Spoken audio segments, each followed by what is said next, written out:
Listo, doctor, ya pueden iniciar. Ya. Sí, muy buenas tardes, queridos amigos del curso de lecturas literarias hispanoamericanas. Formalmente hoy día terminamos, pero como el trabajo del crítico literario es permanente, como le decía también al otro grupo, ni ustedes ni yo podemos mal utilizar el tiempo o no utilizar el tiempo o, claro, o descansar más de lo necesario, ¿no? Por eso esta clase va a estar dedicada a ustedes especialmente para compartir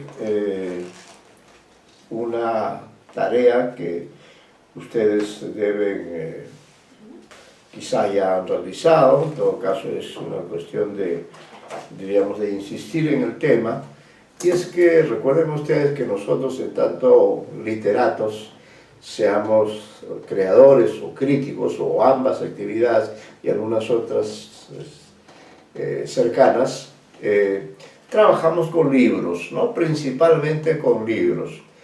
Entonces eso explica por qué el mayor crítico de la literatura peruana, que es Ricardo González Vigil, todos los años, a fin de año o el primer mes del siguiente año, él saca una relación completa de los libros que él ha leído o ha recibido durante el año respectivo, ¿no?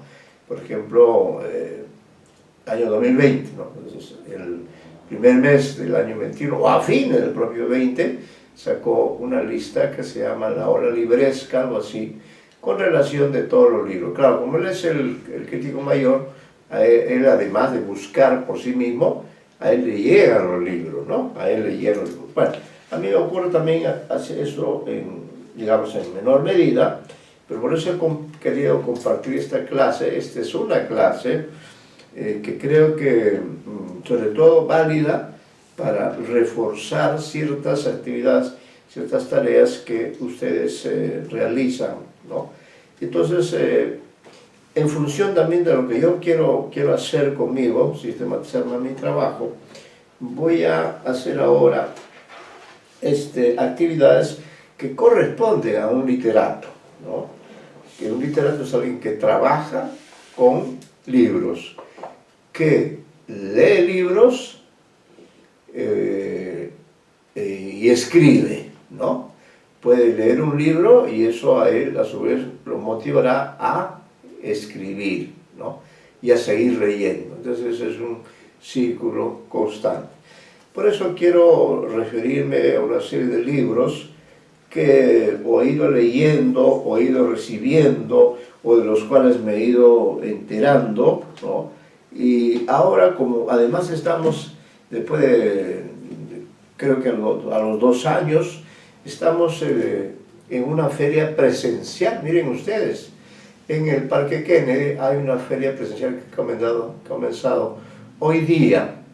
Entonces, como ustedes puede ser que tengan la oportunidad de ir a esa feria, me permito en esta clase compartir con ustedes la relación de libros que ustedes podrían encontrar, ¿no? La relación de libros que pueden comprar, adquirir, por el significado que puede tener para ustedes. Comienzo esta lista de libros. Luego también trataremos de ver cómo dentro de esto lo puede llevar también a desarrollar 2 competencias. Uno, la competencia de editores, es decir, que ustedes se especialicen en un autor y, por ejemplo, como hemos hecho en algunos casos, reúnen artículos sobre un determinado poeta, cuentista, crítico literario, etc. Reúnen todo eso, le hacen una introducción y ya tienen un libro, con el cual ustedes aparecen como los editores. Pero tengan bastante cuidado con el trabajo de edición. No debe escaparse ni una coma, ni sobrar un signo, ¿no? Acabamos de descubrir en la clase anterior que en un poema se comete un pequeño error y eso desconcierta al lector, ¿no? Bueno, entonces en esa lista de libros que les doy a ustedes con la mejor buena voluntad, que además quizás nuestros libros los hayan leído, pero los hago para destacar la importancia que tiene este primer libro. Este primer libro es el de Daniel Defoe, ¿no? Un escritor de la literatura inglesa. Este es un libro clásico. Miren ustedes cuántos siglos, tiene más de 5 siglos de vida. Eso es lo bueno de las obras literarias, son inmortales. Tiene 500 años y ya está tranquila. Claro que está traducida, ¿no? El autor es Daniel Defoe, un conocido escritor de la literatura occidental, ¿no? Que publica este libro que se llama El diario del año de la peste, el año de la peste, ¿no? Y ¿por qué ustedes o yo podemos sernos interesados por el libro? Claro, por el tema, digamos, para nosotros en este momento, por el tema de la peste, ¿no? Pero además también por la maestría con la cual este libro está escrito, ¿no? De tal manera que incluso tiene datos, etc. ¿Y eso por qué? Porque Daniel Defoe era un escritor permanente y además novelista, ¿no? Fabulador. Entonces García Márquez, por ejemplo, ustedes han trabajado la obra,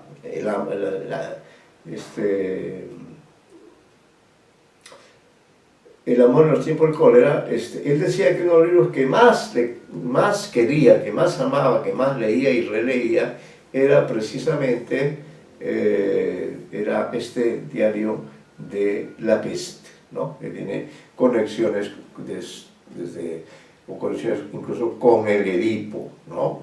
Porque ahí también hay una peste ahí en la ciudad de Tebas. Pero además acá leo el pequeño comentario que dice: Diario del año de la peste, quizás sea la historia más estremecedora y real que salieron de la pluma de Daniel Defoe. En él Defoe hace un relato novelado en el que de manera emotiva y escalofriante se describe con crudeza los horribles acontecimientos que coincidieron con la epidemia de peste que asoló Londres y sus alrededores entre 1664 y 1666. Estamos hablando del siglo XVII y estamos en el siglo XXI. De 4 siglos de haber ocurrido sucesos que le permitieron a Daniel Defoe escribir acerca de ello, ¿no? Una epidemia que dejó más de 70.000 muertos, muchos ricos y políticos escondidos en sus fortalezas para emitir órdenes y decidir la vida de otros. Rico en detalles, nombrando calles, callejones, cementerios y pubs, narra el caos de la vida cotidiana durante la terrible peste. Defoe cuenta la historia de la epidemia a través del conteo de muertes por región.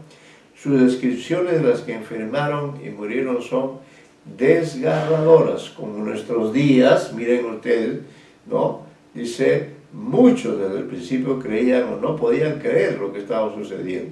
La enfermedad golpeó fuertemente a médicos y enfermeras, como en la actualidad provocó el acaparamiento y provocó rumores sobre grupos minoritarios a los que se podría culpar.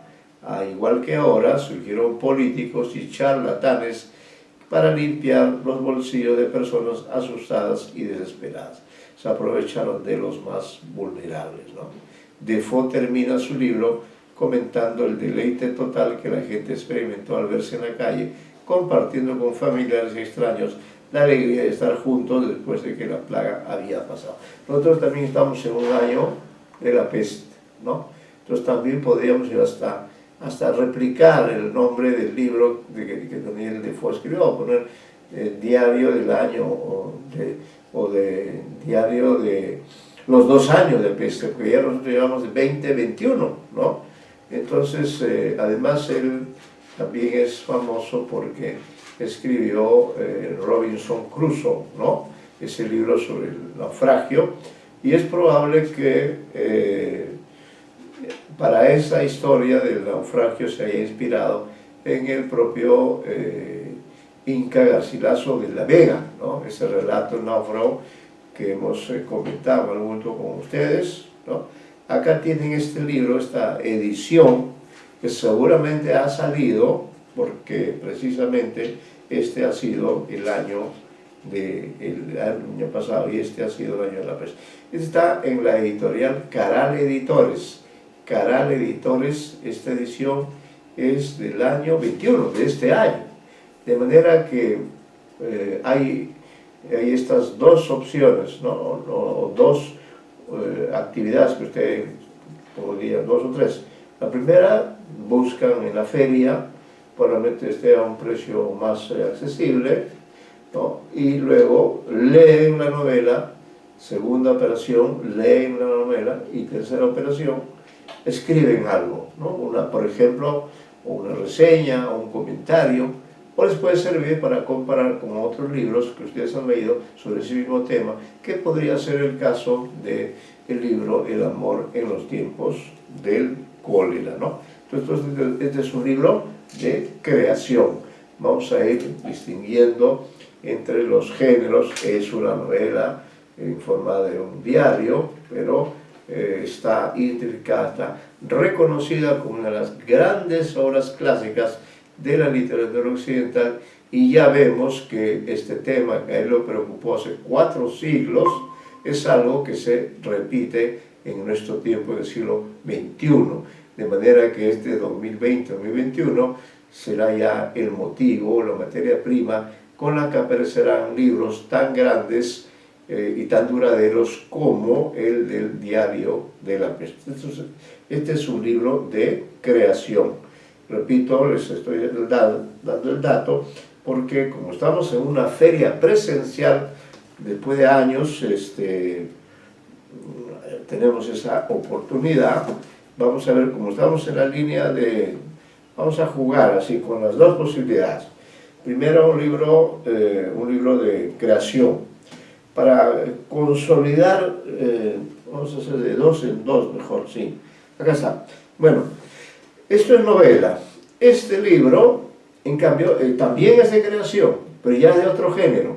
Ya no es novela. Este libro que veo ahí, que les envío a ustedes, ¿no? Que creo que lo ven con facilidad, reúne la poesía, las poesías completas, desde el año 1961, o sea, hace 60 años, que es la realidad, hasta el 2009, la poesía de Oscar Hahn. Creo que hemos hablado en el curso de Oscar Hahn, es el apellido raro, H-A-H-N,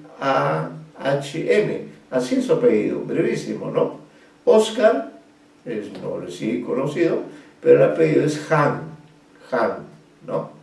Sí, entonces ahí tienen ustedes, son las poesías completas, y el libro se llama Archivo Expiatorio, ¿no? Es el título mismo, es un poema, y verdaderamente es un autor extraordinario que trata incluso sobre el tema del apocalipsis, ¿no?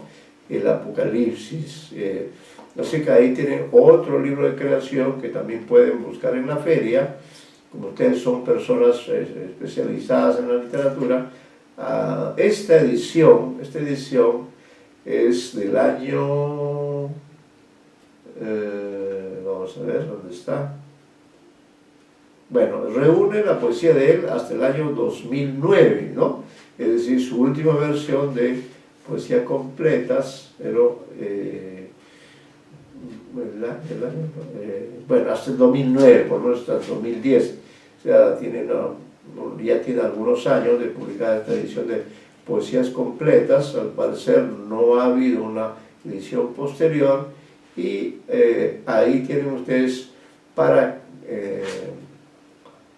leer a un poeta muy bueno que tiene la característica de conocer mucho la literatura antigua, la literatura medieval. Sobre todo había un género que se llamaba las danzas de la muerte en la literatura medieval, y él ha combinado en sus poemarios, ha combinado esta visión medieval con la visión del mundo de hoy, con la visión del mundo de la era nuclear, pero que sin embargo también ha sufrido una catástrofe como consecuencia de la pandemia, ¿no? Entonces, les recomiendo vivamente, está entre mis proyectos publicar, yo le hice un homenaje a él a través de mi canal de YouTube, hay un pequeño homenaje que le hice. Realmente es un poeta extraordinario, uno de los grandes poetas chilenos del siglo XX-XXI, y que tiene vínculos muy estrechos con el Perú, porque su abuela era peruana, ¿no? Y él vivió, bueno, nació en Chile, pero también trabajó, tuvo muchos amigos en el Perú. Es un poeta de la generación del 60, de la generación de Marco Martos y todos ellos, Rodolfo Nostroza, y entonces sería una magnífica oportunidad de leer este libro, irlo leyendo poco a poco. Yo creo que los va a nutrir, sobre todo ustedes que son lectores altamente calificados. Ahora nos pasamos a la crítica, ¿ya? Nos pasamos a la crítica. Ustedes y yo necesitamos también, para nuestro trabajo de lectura y escritura, necesitamos también libros de crítica literaria. No estoy muy seguro, en todo caso, disculpen si reitero, pero este es un libro valioso. Estoy examinando, le di una mirada rápida y ahora que lo examino ya con más detalle me doy cuenta que es un libro muy valioso. Miren qué características tiene. Es un libro llamado Abelardo Oquendo, la crítica como creación. Yo no quiero entrar en detalle de preguntarles si ustedes saben o no saben quién es Abelardo, no. De entrada les digo, es un crítico peruano, limeño, ¿no? De mucha calidad, pero que ha tenido la característica de resistirse a publicar libros, pero en cambio ha hecho mucha crítica literaria a través de ensayos, reseñas, comentarios, entrevistas. Ha dirigido la revista Hueso Húmedo durante muchos años con Mirko Lauer y otros colaboradores, y realmente este libro existe gracias a la tarea de alguien que es Alejandro Susti, ¿no? Que es el editor de este libro. Entonces, ¿cuál es en este caso la labor del editor? De un crítico que nunca quiso publicar un libro. La labor autorizada, por cierto, por los familiares de Abelardo, fue la de recopilar, reunir, ¿no? Ir a los archivos, a los periódicos, a las revistas, y ha reunido una buena cantidad de comentarios que hizo comentarios acerca de artículos, ¿no? Creo que sí. Su estructura también muy simpática porque hay una primera parte de testimonios.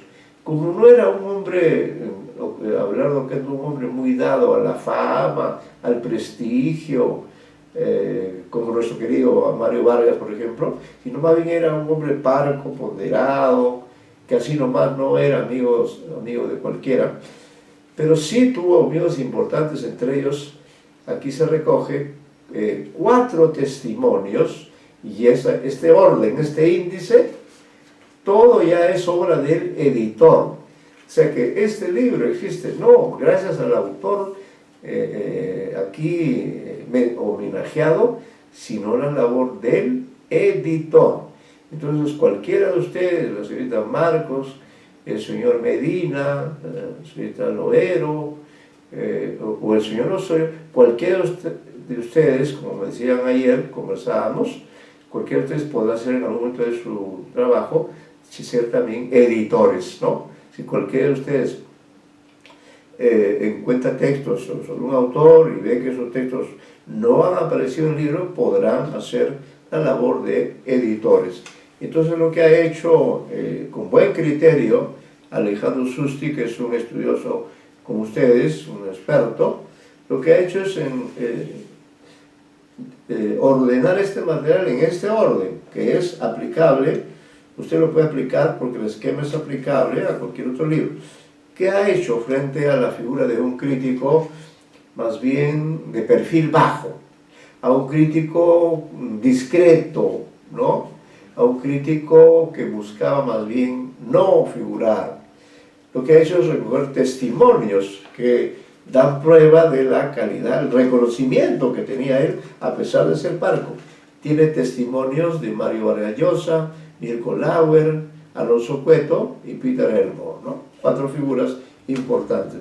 Y luego viene ya, el editor ha dispuesto acá los artículos que ha logrado recopilar por temas. Entonces acá hay artículos sobre la crítica literaria de la literatura peruana, hay comentarios sobre Luis Loaiza, su libro El Avaro, sobre Carlos G. Mambelli, Sebastián Salazar Bondi, sobre Luis Loaiza, Julio Ramón Ribeiro, ¿no? Solo Guren, Bryce, Belli otra vez, Rancas, Manuel Escorza, etc. Bastantes, Cisneros, el poeta cede la palabra, bastantes artículos sobre literatura peruana que ustedes quizá en algún momento necesiten para un trabajo. Luego, también ha escrito sobre la literatura latinoamericana y española, y aquí se destaca eso. Por ejemplo, se destaca, hay un comentario sobre La Noche de García Ponce, Cuentos del Amor Frustrado, ¿no? 161, vamos ahí porque este señor para mí no es tan, 161. No, hay artículos muy simpáticos, de manera que no tiene pierde el libro. 161, acá está, ¿no? Sí. Sí, es un artículo sobre este escritor, García Ponce, que publicó pues, una serie de cuentos importantes. Entonces aquí hay una serie de escritores en el libro, en este libro editado por Alejandro Sustipero, cuyos textos están aquí a disposición de ustedes, es Abelardo Quento, ¿no? Mi vida entre los surrealistas, Cantar de Ciegos, un trabajo de Carlos Fuentes, Boquitas Pintadas, un famoso libro de Manuel Puig, muy controversial, luego sobre el arte narrativo de Juan Manuel. Entonces sería interesante leer, porque Juan Manuel es uno de los fundadores de la narrativa corta en nuestras literaturas. Él es contemporáneo de Boccaccio, imagínense ustedes, ¿no? Escribió el libro del Conde Lucanor, que ustedes deben haber leído. Maravillosos relatos que luego Borges también ha recogido, ¿no? Luego ya hay otra parte de textos varios sobre la generación del 50 o sobre otros autores, Salazar Bondi, la poesía de Vicente Aleixandri, para quienes gusten la poesía de este premio Nobel, o José María Arguedas, etc. Luego entrevistas que él ha hecho o le han hecho a él, ¿no? Entonces este es un libro de crítica literaria, entonces lo ponemos acá, ¿no? Acá libros interesantes, ¿no? Luego acá tenemos, para seguir siempre con las mujeres, que ahora son más poderosas que antes, tenemos esta novela, ahí tenemos el título, anoten también en su lista de posibles adquisiciones en la Feria de Miraflores, que está en el Parque Kennedy. Esta es una novela corta, ¿no?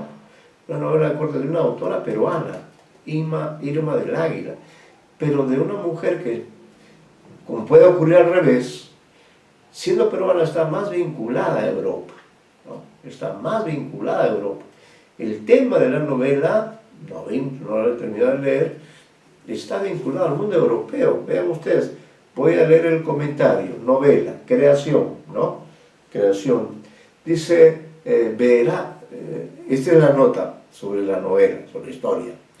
Verano de 1886, Sofía Carlota de Alarcón, culpable de adulterio, es encerrada en un sanatorio. Vean ustedes, adulterio, sanatorio, ¿no? Riman además entre sí. Si para el derecho la infidelidad femenina es un delito, para la psiquiatría remite a la insania moral, ¿no?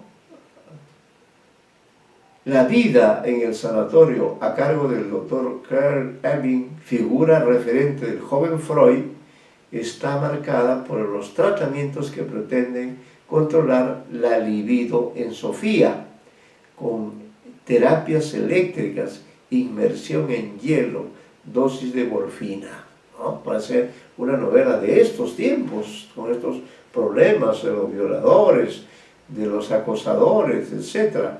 Sofía Carlota de Alarcón encontrará la muerte años más tarde en el trágico incendio del Bazar de la Caridad. Esta novela histórica se está calificando dentro de este rubro, explora el nacimiento del psicoanálisis, que descubre la, comillas, cura del habla, entrecomillado, cura del habla, ¿no? Pacientes que cuentan sus cosas para conjurar sus íntimos males. En fin, Mujer Rota compone un esmerado fresco de una época turbulenta, la Tercera República Francesa, la Comuna de París, la espantosa guerra franco-prusiana. Escritora y socióloga, obtuvo una maestría por la Universidad de Nueva York. En 2011 ganó el tercer premio de novela breve de la Cámara Peruana del Libro con El hombre que hablaba del cielo. Con el Fondo de Cultura Económica ha publicado el libro de relatos Mínima Señal. Ahí tienen otra interesante, entonces, novela histórica de una escritora peruana, pero cuya historia está ambientada en Europa y tiene que ver con el nacimiento del psicoanálisis, tiene que ver con el adulterio, ¿no? Temas fuertes, temas poderosos, temas universales, porque la libido es una de las fuerzas que mueve a los seres humanos, ¿no? Ahí tienen una buena oportunidad, incluso luego, como es una novela corta, yo los invitaría, los animaría a que ustedes puedan escribir algo sobre esa novela, ¿no? Quizás sea el comienzo de una especialización. Creo que el señor Osorio decía ayer que a él le gustaba mucho la narrativa. Bueno, ya para darle la yema al gusto está La Mujer Rota, Los Impostores, de Gamboa, Qué azul era mi cielo, de Celide Chávez, ¿no? Y también hay poesía, sin duda, ¿no? Poesía también de Marta Valencia. Bueno, pasamos ahora a ver que tenemos aquí varios libros, pues la producción, ¿no? La producción, ven ustedes, a pesar de la crisis, la gente sigue publicando, sí, sigue publicando. Bueno, para que no vaya, vamos a poner, este libro es un poco curioso, yo no he tenido todavía oportunidad de verlo, ¿no? Y le vamos a abrir un tercer rubro, ¿ah? Bueno, podemos poner otra crítica. El autor es Julio Calvo Pérez. Él es español, pero está especializado en el lenguaje peruano, el léxico peruano. Ha publicado un libro a través de la Academia Peruana de la Lengua, un libro que se llama Teoría y Práctica del Léxico Peruano, castellano y lenguas indígenas a la luz de la pragmática léxica. Interesante libro, ¿no? Dice aquí, leo el comentario, Julio Calvo aborda el léxico peruano desde la perspectiva de la diversidad de datos que proporcionan los diccionarios o cualquier otra recopilación que permita su análisis teórico o práctico, ¿no? Es decir, el lenguaje es el objeto de estudio, ¿no? ¿Dónde recojo la palabra de lenguaje? En el diccionario, o si no, en un periódico, en una revista.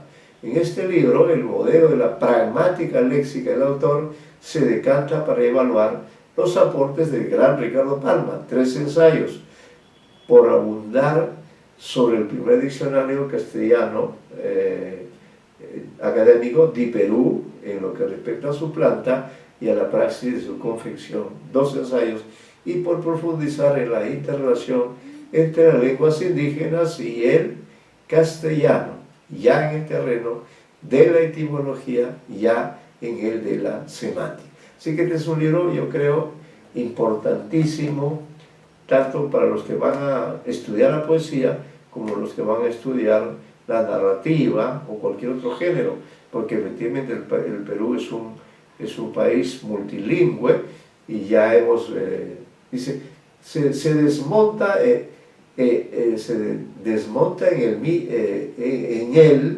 el libro el mito del quechumara a efectos etimológicos y se descubre que en quechua existe antes la colectividad pragmática que la pluralidad morfológica. Interesante esto, ¿eh? Que en quechua existe antes la colectividad pragmática que la pluralidad morfológica. Se advierte de paso al lector en la necesidad de afrontar un diccionario holístico. Holístico quiere decir de todo, ¿no? Del español, pasando por la mejora en segunda edición de Di Perú, que es el libro que va publicado. Y se inclina la balanza por considerar a Palma por encima de Arona en cuanto a virtudes lexicográficas se refiere. De manera que es un libro muy interesante que todos necesitamos leer verdaderamente porque está hablando de las palabras, ¿no? De las palabras. Está, por ejemplo, habla aquí de vamos a ver qué palabra podría ser. La palabra, bueno, parodiador. Todos sabemos, ¿no?, qué cosa es un parodiador, pero no se usa mucho el sustantivo, ¿no?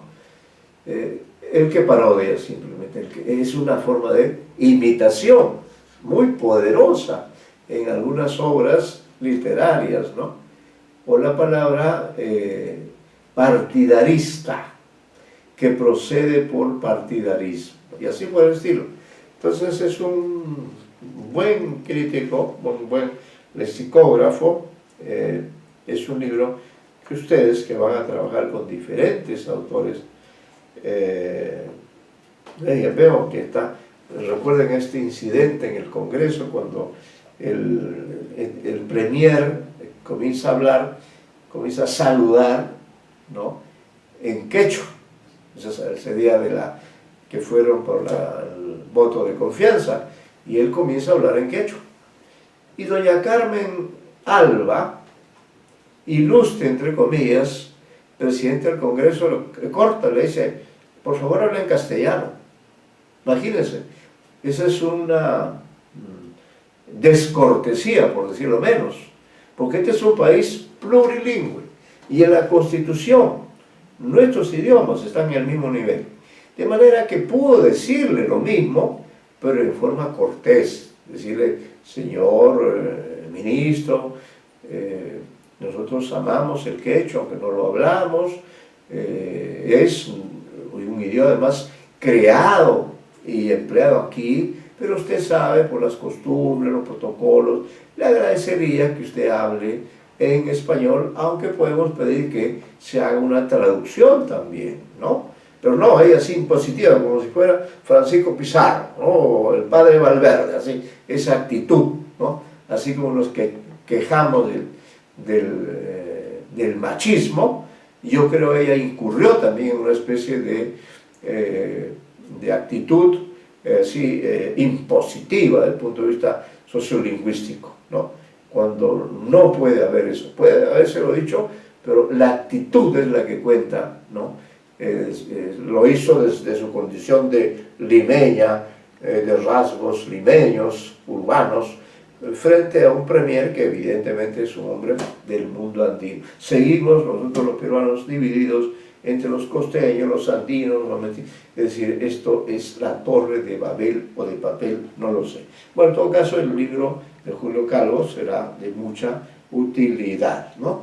Luego, ya por una curiosidad, lo digo brevemente, también estoy leyendo esta novela de Miguel de Unamuno, que es una novela que cumple un siglo de haber sido publicada, ¿no?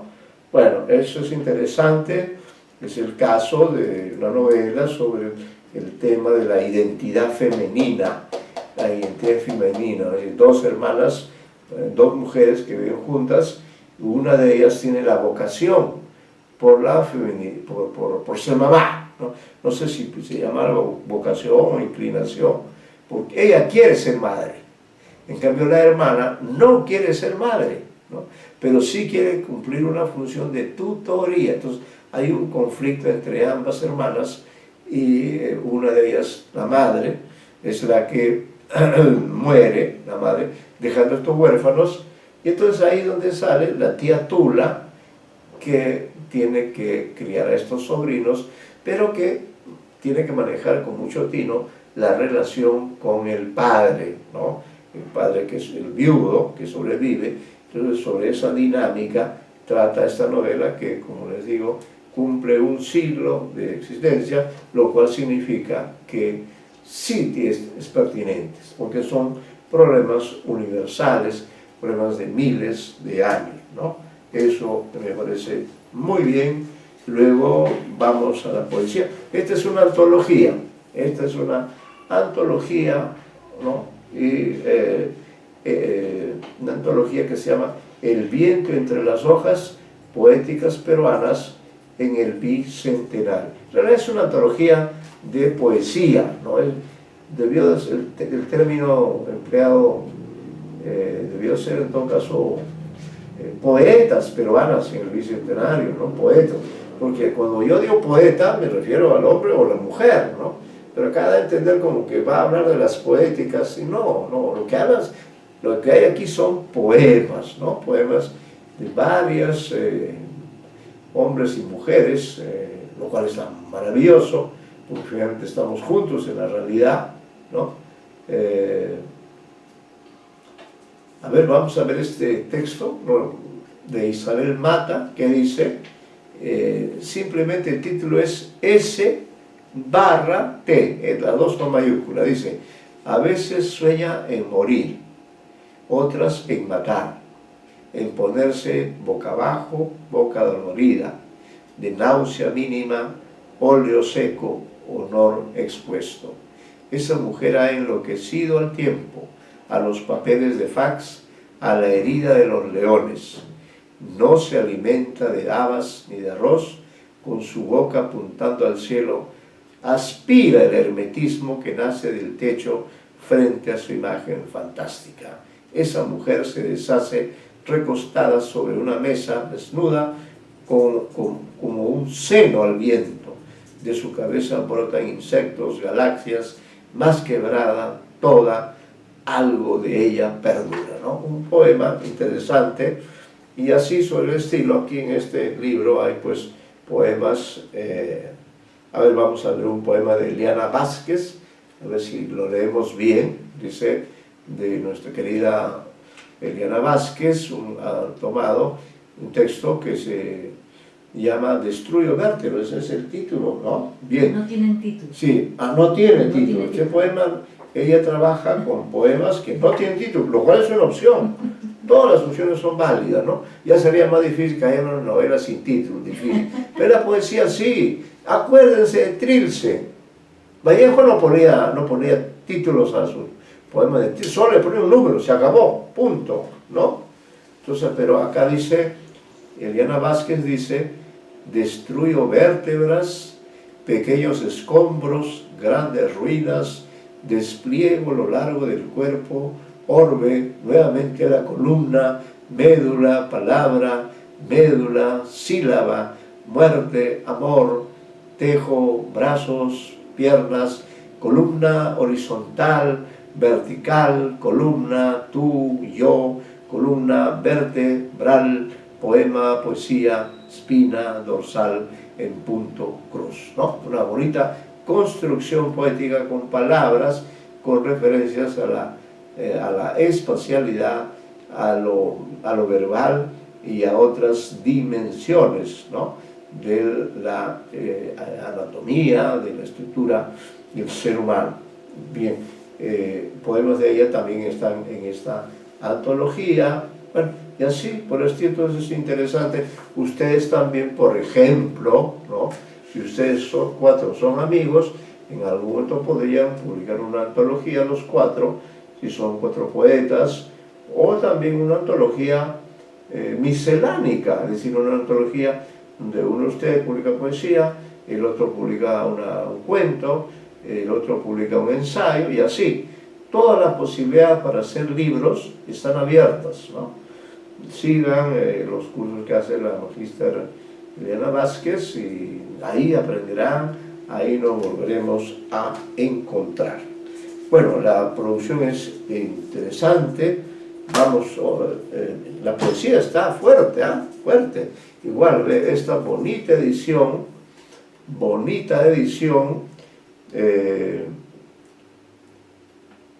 a cargo de la editorial Ventana Abierta, que dirige la magíster Eliana Vázquez, y ella ha creado una colección, Elvira Ordóñez, una colección. Dentro de esta colección publica la poeta peruana que reside en Estados Unidos, Luisa Cámara Quirós. Hizo un hermoso poemario que se llama Mutilada de Mil Maneras, ¿no? Lindo título, con una foto allí de una virgen, ¿no? Alusiva al tema.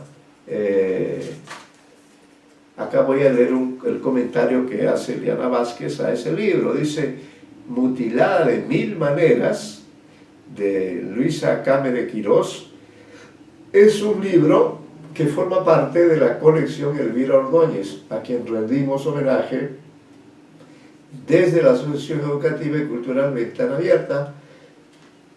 Pero Ordóñez siempre apoyó e incentivó la poesía escrita por mujeres. El poemario de Cámara nos invita a revivir las historias de Antígona, Nike, Penélope y otros personajes femeninos de la mitología griega y universal. Imagínense una mujer como Antígona que desafía el poder, ¿no? Es un personaje arquetípico. A través de ellas, desde el siglo XXI, vemos que los mapas y territorios que habitan las mujeres de hoy tienen ecos en el tiempo y lazos que las unen sin siquiera conocerse, ¿no? Porque todos somos seres humanos. Ayer tuve la oportunidad de conocer a un señor de Finlandia, finlandés, que habla 7 u 8 idiomas, ¿no? Entre ellos el español, así que tuve el honor de conocerlo en una reunión. Él musicaliza poesía, ¿no? Un bonito trabajo, un hombre súper carismático, y bueno, con todas estas experiencias ustedes sin duda van a ganar, ¿no? Dice: desde las páginas de Mutilada de Mil Maneras podemos dar voz a las mujeres que no la tienen y nos permite vernos reflejadas cada una de nosotros en cada verso de este texto, que estoy segura nos invitará a pensar y repensar en nuestras propias mutilaciones. Eso es importante. La poesía no solamente emociona, la poesía hace pensar, ¿ah? Hace pensar tremendamente a través de todos los tipos posibles de poesía. Nos hace pensar o nos hace entender ciertas cosas que no entendíamos, a pesar que tenemos los 5 sentidos, a pesar que tenemos una mente y somos muy acuciosos. Sin embargo, la poesía de Eliana Vázquez, o la de Carlos Gemambelli, o la de esta señora Cámara, o la poesía que leí de esta poeta Berta Valencia, o de cualquier otra, o la de Carmelú Bejarano, ¿no? Poemas brevísimos, ¿sabes? Pero de una contundencia feroz y tremenda, ¿no? Bueno, luego tenemos acá también una reedición de una novela. Ella, Carmelú Bejarano, es una gran poeta de la generación del 60, ¿no? De una gran generación poética, y Nostroza, Marco Martos, Toño Cisneros, etc. Pero además del trabajo de poesía, ella en este libro, que en realidad es una reedición, incursiona en los predios de la narrativa. Allí tiene una revisión. Me gusta el título, El cuarto de los trebejos, ¿no? Los trebejos, ¿qué son los trebejos? Tendríamos que preguntarle a nuestro amigo Julio Calvo, ¿no? ¿Qué cosa es? En general, trebejo se llama a las piezas con las cuales se juega ajedrez, pero es posible que también tenga alguna otra connotación, ¿no? Entonces acá voy a ver los comentarios breves que están en la contratapa. Dice: una historia hecha atmósfera, un tiempo ausente de gravedad que se pasea por las calles de un pueblo que se halla entre Comala y Macondo. Inventa un pueblo, ¿no? El nombre novela es un marco que apenas puede categorizar algo tan único como es El cuarto de los trebejos, una obra tan extraordinaria como extraña, ¿no? Eso dice Alejandro Herrera. Carmen Luz Bejarano es sin duda el secreto mejor guardado de la generación del 60. Esta, su única novela, señala la ruta al redescubrir una de las voces más auténticas que ha dado el siglo XX en el Perú. Karen España. Y luego Mati Rossi dice: esto no es una novela, es un ambiente, un cuadro con dimensiones, una tela viva, profunda e inquieta. Leyendo estoy envuelto en una neblina fresca de cerro, mar, aromas, sol y polvo, saboreando un lenguaje que tiene un aroma extraño, fino e indefinible, ¿no? Es decir, a través de esto que es creación, y por tanto lo ponemos aquí, ¿no? Luego también para volver al género de los caballeros. Este es un libro que todavía no he leído, pero recomiendo mucho leer a don Jorge Eslava. Es un escritor polifacético. Si no lo conocen, o estoy seguro que lo conocen, lean esta, una reciente novela, ¿no? Muy bien escrita, sobre el tema del terrorismo, el Valle del Brae, ¿no? Realmente muy valiosa la obra. Tiene un prólogo. No sé quién ha hecho el prólogo, si él mismo o ha encargado a alguien. Vamos a ver aquí. Parece que él mismo ha hecho el prólogo, ¿no? Y está ambientada la novela en el Brae, en ese famoso valle donde imperan los narcotraficantes y los terroristas. Imagínese usted, como si fuera una zona liberada, ¿no? Y él escribe con mucha fluidez, con mucho carisma. Así que les recomiendo también la novela Valle Esperanza, ¿no? Escrito con ese espíritu de cambiar este Perú, que parece un país solo de asesinos, de violadores, de corruptos. ¿Cómo puede ser la patria de tantos hombres y tantos hombres y mujeres, de María Parado de Bellido, ¿no? De Flora Tristán, de Clorinda Mato de Turner, etcétera, de grandes mujeres y hombres? ¿Cómo puede este país haber caído en esa desvergüenza, en esa condición de país de asesinos delincuentes, sinvergüenzas, ¿no? ¿Cómo es posible que la condición humana se puede degradar a ese nivel? Contra esa amenaza que existe en nuestro país, porque este es como una especie de lugar donde está el fuego de la violencia. Y si esto crece, vamos a repetir la experiencia de los años 80, 90, esa pavorosa época. Por eso la novela tiene ese sentido, ¿no? Dice: durante las décadas de los 80 y los 90, el valle de los ríos Apurímac, Ene y Mantaro, Braen, así se le llama con las siglas, ¿no? Ahora nadie habla sino del Braen. Fue el principal escenario de una de las etapas más cruentas de la historia del Perú. La limpidez de su cielo y la belleza de sus paisajes fueron manchadas de sangre por la violencia del terrorismo.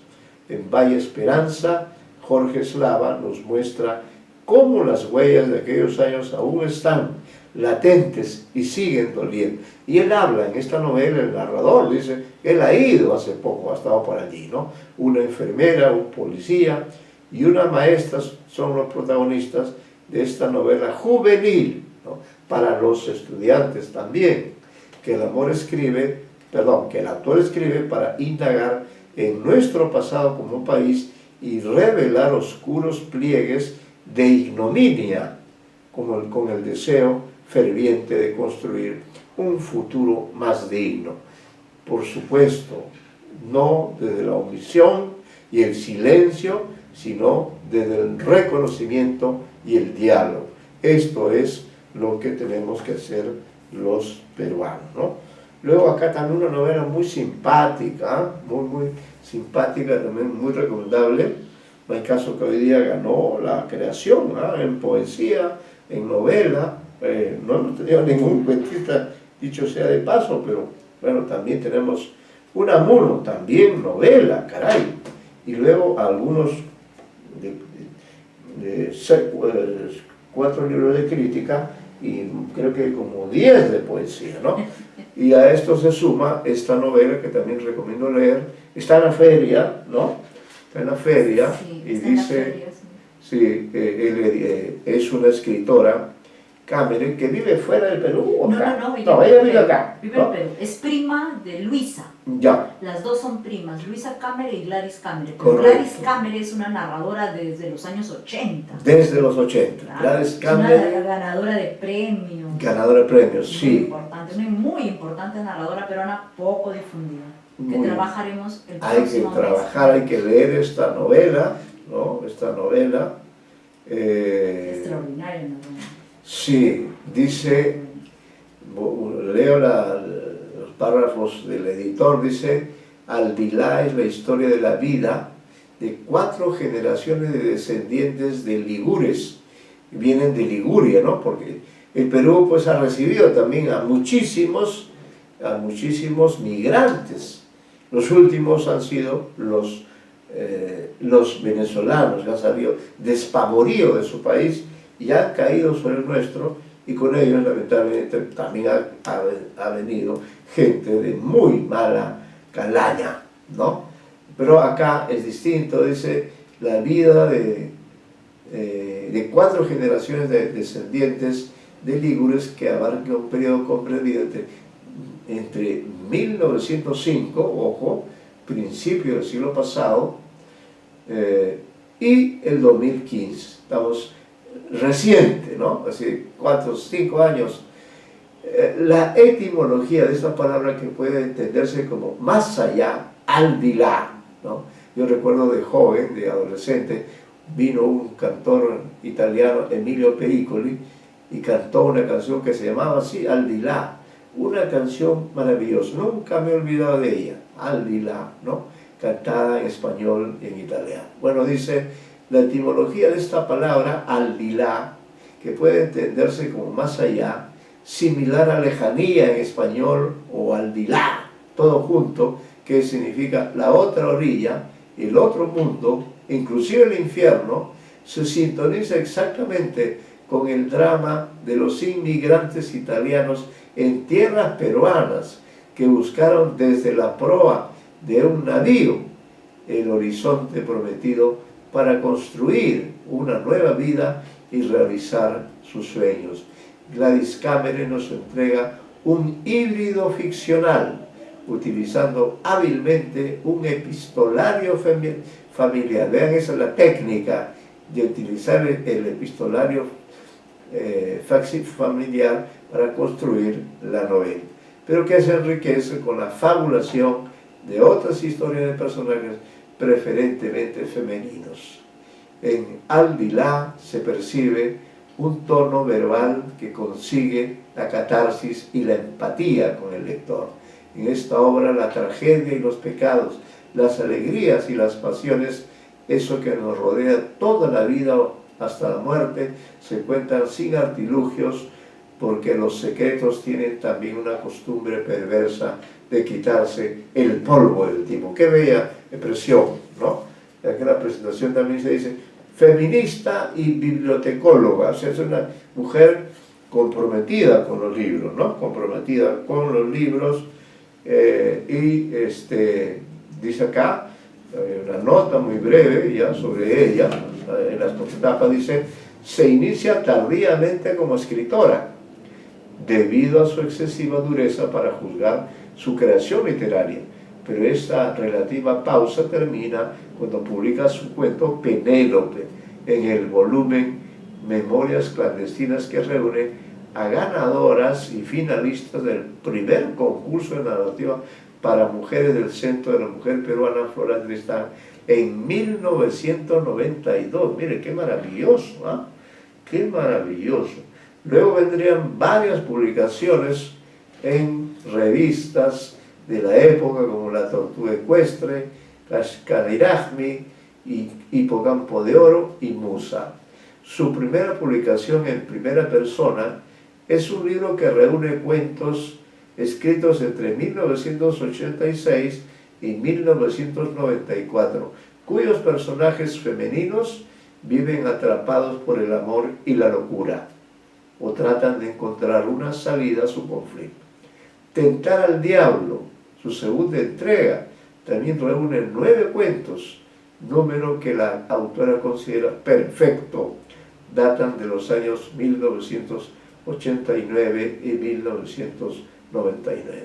Actualmente está escribiendo La Curruca, una novela en la que cuenta la historia de una migrante italiana que vivió desde 1900, qué curioso dice, de 1930 hasta 1920, vivió al revés, ¿no? También administra la página Las Guarmis. Guarmi significa mujer, ¿no? Mishki Guarmi significa mujer dulce, dedicada a transmitir información sobre las mujeres en las redes sociales, ¿no? Entonces, y bueno, acá solamente como dato, la Academia Peruana de la Lengua publica este volumen, debe estar también en la feria, así que Relatos de Café, y bueno, ahí ustedes pueden encontrar historias escritas por diferentes autores. Está Liana Vázquez, está también Marco Martos, Julio Calvo, entre gente destacada, personas que nos reuníamos antes de la pandemia en los domingos a tomar café, miembros o amigos de la Academia Peruana de la Lengua, Alberto Varillas, que fue mi profesora católica, y yo también aquí cuento una historia que usted podrá leer. Estos probablemente también se vendan a un precio simbólico, ¿no? El relato que yo escribí se llama Mamá Cira y una historia inolvidable, ¿no? Que es un relato breve mío, donde cuento una historia, y a su vez la profesora Liana Vázquez tiene 2 pequeñas historias que ahora voy a leer. Uno se llama ¿Por qué me has abandonado? Y el otro texto se llama Beethoven, ¿no? O Beethoven, como ustedes quieran. Bueno, con eso creo que hemos concluido, hemos cerrado nuestra conversación de hoy día, mostrando, vean ustedes, esa es la labor del crítico literario: leer y escribir, transmitir información, hacer de mediador, hacer de anfitrión, hacer de comunicador, de periodista, de persona, hombre o mujer, con una vocación de servicio, con una actitud empática para con las personas que consideran que la literatura siempre ha tenido algo más que decirles, siempre ha ayudado y ayuda y ayudará a los seres humanos a tratar de mejorar su condición humana, ¿no? Ese que era el mensaje de la novela de mi querido amigo Slava, con esta novela sobre el Valle de la Esperanza. No es posible que vivamos en un país como este, donde uno prende la televisión para ver el noticiero, ahora que va a acabar la clase, prendo el noticiero y todas las noticias son de asesinatos, asaltos, corrupciones, discusiones, estos parlamentarios que se han puesto a pelear y como le digo, ahora solo falta que te violen. Oiga, ¿qué país es este? Por favor, ¿no? Es increíble.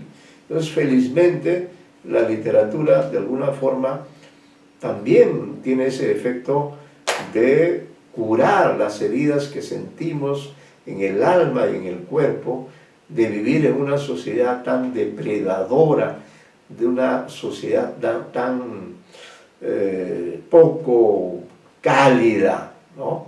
Eso es algo terrible, sobre todo para gente como ustedes, con mucha sensibilidad, con mucho deseo de progresar, de unir esfuerzos, de crear, de escribir, de leer, de creer en uno mismo y en los demás. Frente a ello tenemos una pandilla, una guarida de gente horrorosa que no respeta a nadie, a nadie absolutamente. Eso es algo muy terrible, muy lamentable, y bueno, con la esperanza de que esto cambie, pues les doy un saludo muy cordial y espero verlos o conversar con ustedes o encontrarlos quizá en algún otro curso, ¿ah? Muy buenas tardes a ese selecto grupo de alumnos, Marcos, Loero, Medina, el señor Osorio, un grupo, me felicito de haberlos tenido de alumnos. Muchas gracias.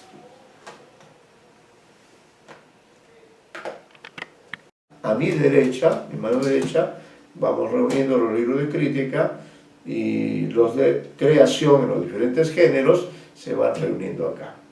Vamos a pasar así al azar, Baltasar, ya. Vamos a pasar a esta novelita. Volvemos a la creación. Y lo hacemos porque hasta ahora hemos mencionado 3 libros y los 3 eran varones. Y las escritoras también existen, escriben muy bien. Aquí, por ejemplo, tiene usted esta novela corta, breve, ¿no? Una novela que ahora debe estar en venta, tiene casi 90 páginas, es una novela que se llama ¿Qué azul era mi cielo? La autora es una escritora puneña. Entonces, qué lindo, ¿no? Ella es de aquella parte del Perú que tiene un cielo azul y que además tiene también un lago. O sea, no solamente tiene un cielo, tiene un lago, no pasa con toda la ciudad. Entonces, ahí está ambientada esta historia de horror, diríamos así, que le ocurre a una mujer.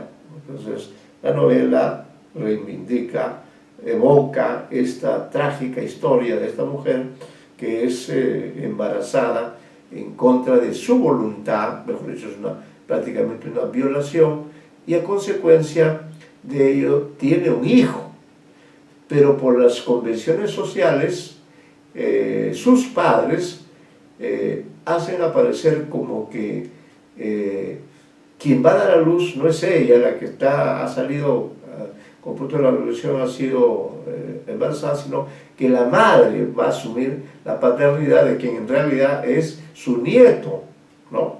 Entonces esta madre, frustrada, diríamos así, cuenta cómo pasó, cómo sus padres, no solo fue violada, primer problema, segundo problema, que sus padres decidieron, diríamos, que ella no fuera considerada la madre y ellos se prestaron al simulacro de ser los padres, y entonces esta mujer, esta protagonista, vivió toda su vida, o gran parte de su vida, al lado de un niño que fue creciendo, que formalmente era su hermano, pero que biológicamente era su hijo, ¿no? Entonces es una historia muy bonita, fue presentada en el curso de escritoras peruanas que dirige la magíster Eliana Vázquez. Hubo comentarios, son cursos a los que ustedes pueden también inscribirse, y se hizo un bonito comentario de esta escritora muy carismática, de un estilo sencillo y llano, pero de un gran manejo de los diversos recursos.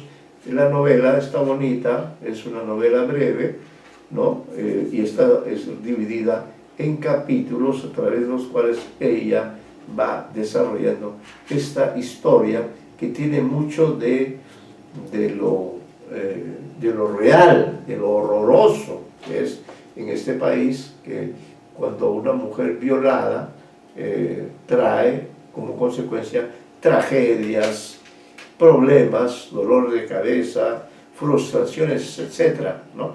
Es el caso de esta novela que debe estar en la feria y que recomendamos en cuanto a su publicación. Luego, vamos a ver aquí, este libro, ¿dónde lo ponemos? Lo vamos a poner dentro de, perdón, la novela de Célide lo ponemos aquí, porque es una novela corta, acá la ponemos, es la tercera obra creativa que estamos presentando. Ahora presentamos la segunda obra crítica, ¿no?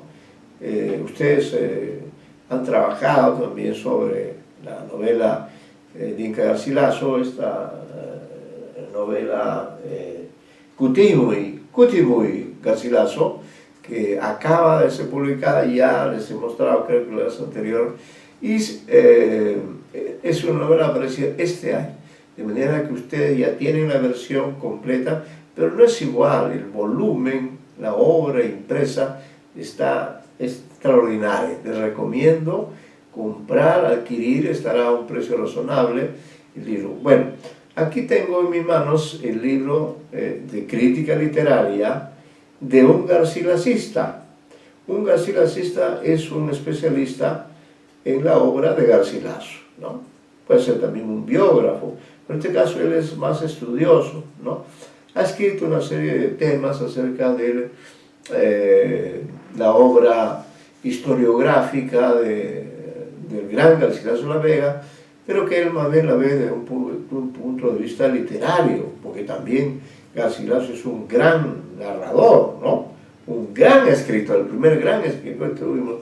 Entonces él ha publicado este año, y este es un libro que debe estar también en la feria, ¿no? Que se llama El narrador ficcional de comentarios reales y la Florida del Inca, ¿no? Entonces él lo que plantea es que en realidad Garcilaso inventó un narrador, ¿no? No era la figura de un historiador, sino la de un narrador que contaba esa historia. El profesor Oscar estuvo invitado a una de estas cátedras, vino, y luego eso lo animó a él a juntar las conferencias que ha hecho sobre este autor, ¿no? Y ha presentado estos artículos diversos, todos ellos referidos a la obra del Inca Garcilaso de la Vega, ¿no? Él es amigo nuestro de muchos años, y acá lo que estoy tratando de ver es el índice, o en todo caso están las referencias de dónde fueron publicados. Este es otro sistema interesante que ustedes podían practicar. Si ustedes, por ejemplo, quieren practicar, quieren ser autores de un libro como este, que además está avalado por la Academia Peruana de la Lengua, pueden reunir sus artículos sobre un autor o un tema, ¿no? O sobre algún asunto de carácter literario, reúnen sus ensayos, sus artículos y los convierten en un libro, porque todos ustedes supongo que quieren escribir libros, no solo artículos. Esa es una forma, es decir, lo que llamaríamos el método, de la parte al todo, ¿no? Si hablamos de figura literaria, es decir, que reúnen 4 artículos sobre el autor que más les interese, y luego hacen una introducción y ya tienen el libro, ¿no?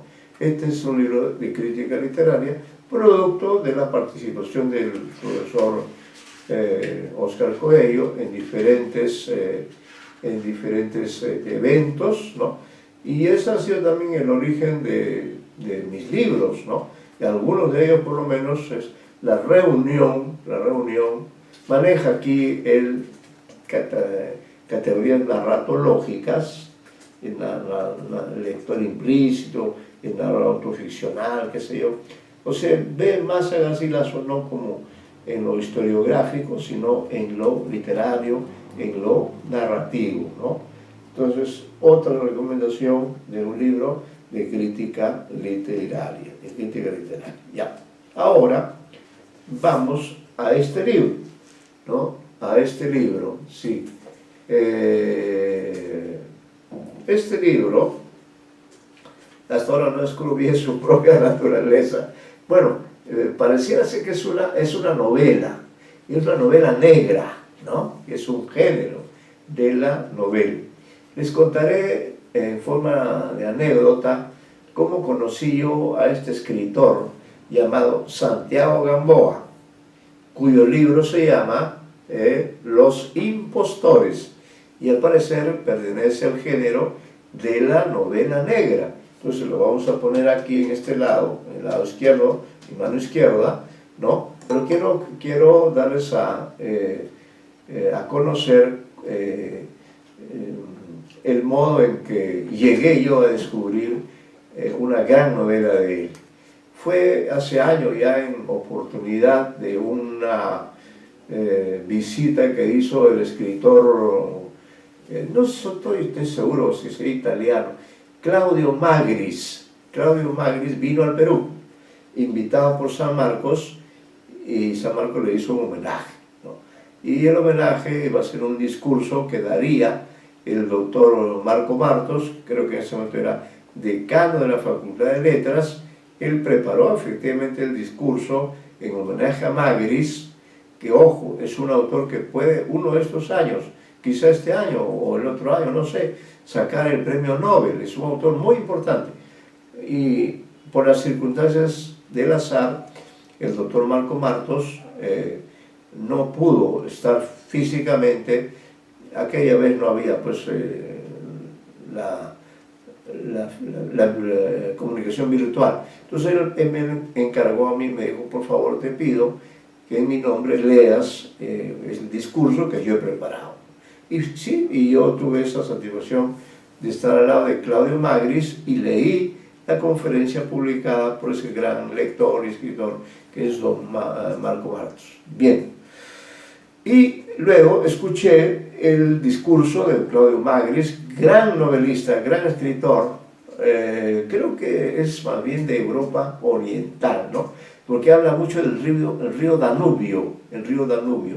Es como decir en caso de Arguedas, los ríos profundos, ¿no?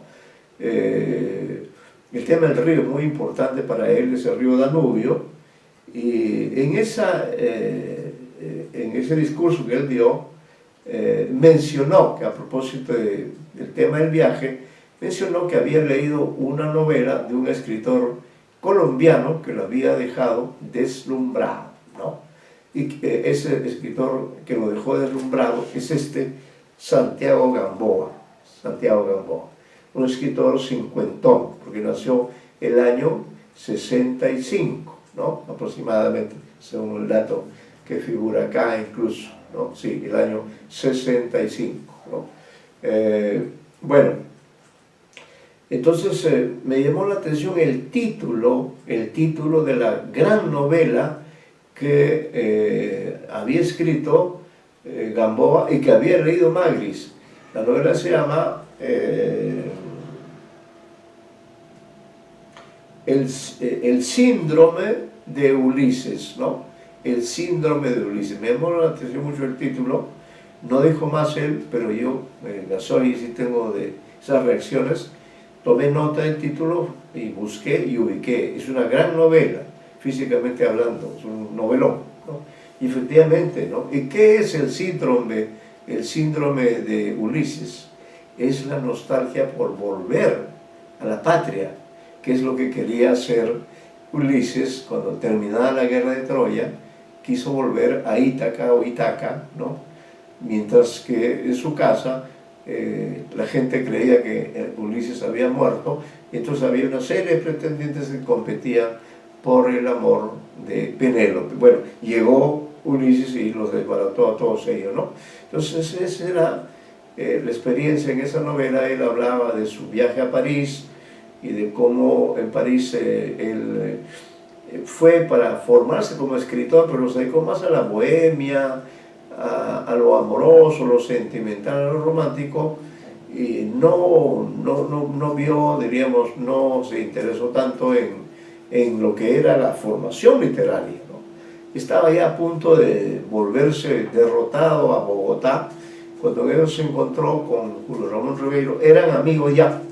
Esto es el año 90, entonces Ribeiro le dice, ese año 90 hay una guerra entre Estados Unidos, Irak y Kuwait, ¿no? Irak invade Kuwait para controlar los petroleros. Estados Unidos de ninguna manera puede dejar de que un país cautive o diríamos se apodere del petróleo, porque el petróleo es la base para la industria, la gran industria de los yanquis, ¿no? Entonces se produce esa guerra y esa guerra hace que se necesiten periodistas. Entonces Ribeiro en ese momento le dice a Santiago Gamboa, le dice, quédate, trabaja como escritor y así de esa manera podrás realizar tus obras literarias. Y así es, por eso que él agradece ese gesto a Ribeiro, y en una de las ediciones de su libro, de sus memorias, ahí menciona, mejor dicho, ahí Santiago Gamboa es uno de los que presenta. De manera que esto lo ubicamos en el campo de la creación. Novela negra. ¿Qué es una novela negra? Bueno, la respuesta a esa pregunta estará. Bueno, es una novela del crimen, supongo, ¿no? A ver, vamos a ver. Sí. Ahí dice brevemente, dice, las coordenadas eran muy precisas. La casa del dragón rojo, China. En el tablero, los jugadores estaban definidos. 3 hombres con la necesidad de viajar a Pekín por motivos personales y laborales.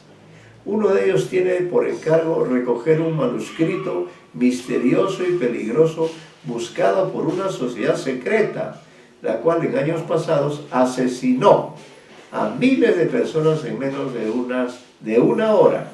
En la penumbra, un sacerdote francés cuida al peregrino esperando con anhelo la llegada de su Salvador, hasta que una peripecia interfiere en todo lo planeado.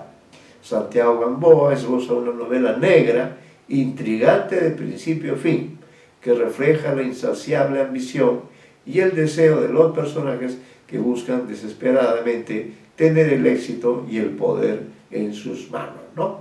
Y aquí unos datos más.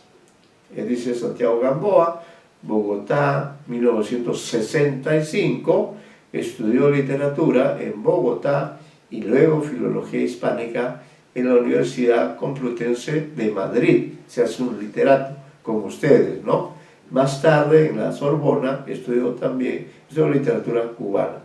Durante su estancia parisina ejerció el periodismo en Radio Francia Internacional con programas literarios y culturales. Trabajó en El Tiempo y fue columnista de diversas revistas. Tiene varias novelas publicadas: Plegarias Nocturnas, 2012, Necrópolis, tiene del 2009, que está premiada, Hotel Pekín.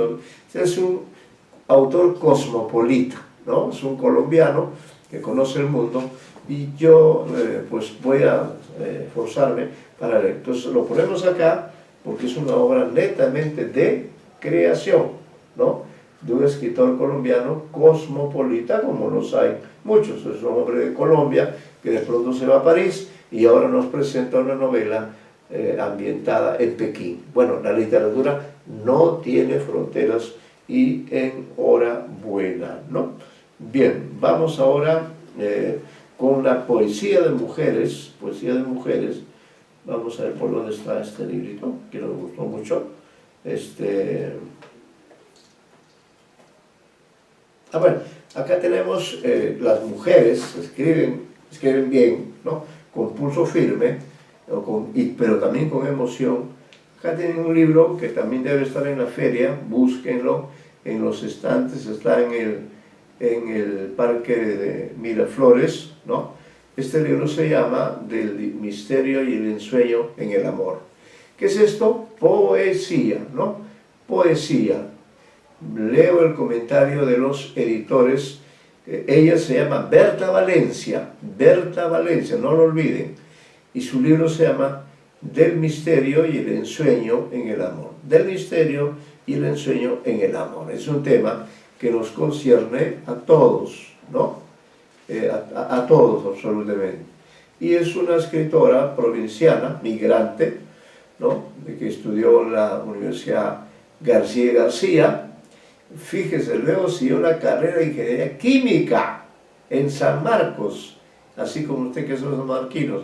Se dedica a la docencia en el área de ciencias. Escribe poesía, relatos sociales y narraciones costumbristas que difunde en el blog Escritores de la Poesía de la provincia de Payasca y en su blog personal El Cantar de una Musa. Y una poesía muy sencilla. Antes hemos leído, ¿no? Y vamos a ver un poema que no sea tan extenso. No son muy extensos, dicho. Bueno, voy a leer, por ejemplo, ahora esto que se podría aplicar perfectamente al Perú de hoy.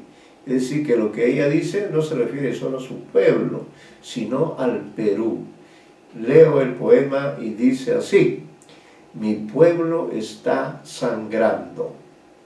Mi pueblo está sangrando de tanto buscar justicia, de tanto escarbar en escombros, de tanto buscar la verdad, de tanto reclamar a la oscuridad. Basta ya de mirar la basura, basta ya de creer en lobos disfrazados. Alza la vista, mira al cielo, coge la luz y vístete con ella, y ya no esperes nada del que ofrece todo, del que ganada tu confianza se lleva todo, lo roba todo, te quita la vida a la luz del mundo. Mira a tus hermanos más cercanos, los de corazón puro y alma blanca. Mira al trabajador, al labrador, al empleado simple, los que saben hacer la riqueza a puño diario, a sudor puro. Quizá no tendrá un buen discurso, quizá no sabrá mucho de números, pero sin duda sabrá de tarea cumplida, sabrá de amor a la patria, de justicia social. Entre los tuyos está el que sabrá gobernar, en el que con verdadero amor hará y gritará: viva el Perú de corazón, ¿no? Allí tienen entonces un libro de poesía de Berta Valencia. Estamos haciendo un breve homenaje a ella, Berta Valencia. Una poesía sencilla, clara, transparente, de una mujer que es una ingeniera química, pero le apasiona la poesía y lo escribe. Lo ponemos acá porque es un libro de creación. Tenemos poesía, novela, novela corta, poesía, obras casi completas del poeta Han, y este gran libro clásico, Diario del Año de la Peste. Esos son los que hemos comentado. Vamos ahora a a ver, ¿qué otro libro tenemos acá? Hemos visto, el último es poesía. Vamos a ver aquí otro autor conocido, no lo he mencionado antes. Bueno, este también es creación. Vamos a ver algo que tenga que ver con la crítica. Vamos a ver. Hay más creación que crítica, ¿no? Bueno, ya. Entonces aquí dos libros que ubicaríamos en el campo de la crítica. Uno es entonces lo que se llama un folleto. Es un folleto del doctor Óscar Coello.